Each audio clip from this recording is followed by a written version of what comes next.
Hey guys, Michael the Comic Nerd here. Just want to give a quick update for those who watch my videos, and this is mostly going to be updated what's going on with me currently, and just a few other things that I feel like sharing. So I'm going to ramble for a little bit in this video. Hope that's okay.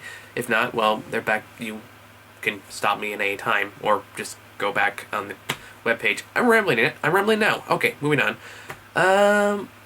First off, I'm sorry it's been so long since I put anything on here. It's just that school has taken a lot more of my time than I thought it would, and it's really been proving to be quite a challenge. But good news is I've been working on the Catwoman video for pretty much every open chance I have, and it's finally almost done after almost like a month and a half.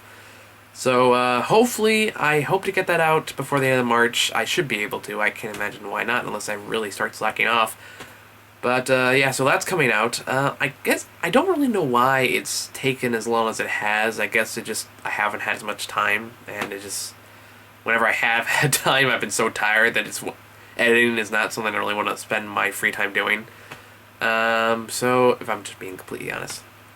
So yeah, there's that. And I have had some time to watch a few movies, though, and I've recently discovered that I am now officially a fan of the Coen brothers.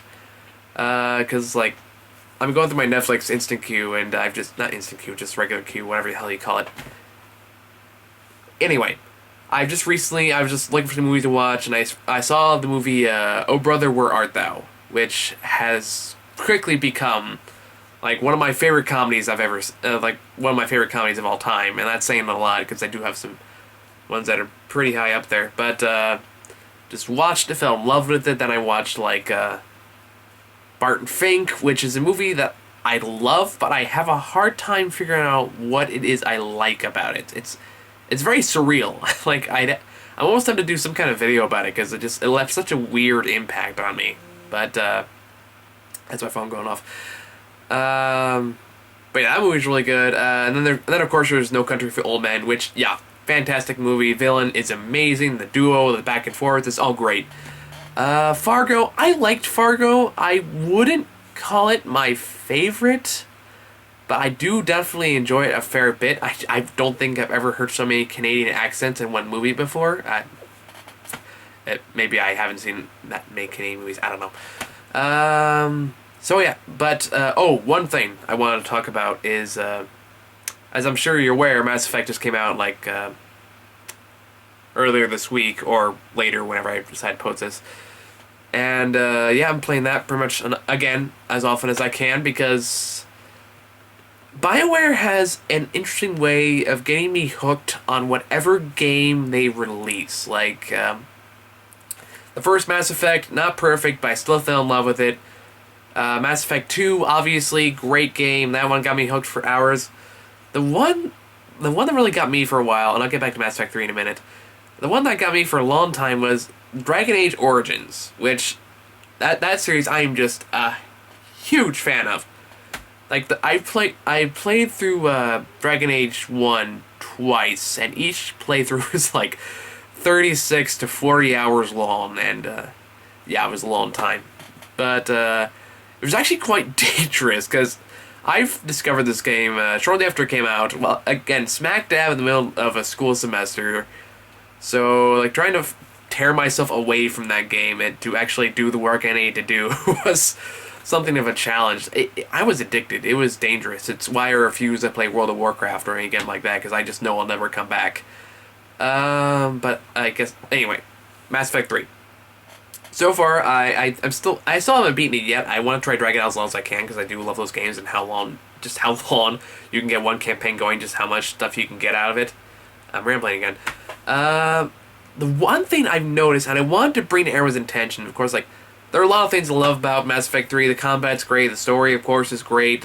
I love the characters. It's been emotionally satisfying. Everything about it has been really compact, and everything you've done throughout the other games has really paid off here, and I'm really happy about that. The one thing that I noticed about this game, and I'm sure a lot of people, other people have too, are the minor, the almost background character story arcs, I guess you can call them, especially on the Citadel.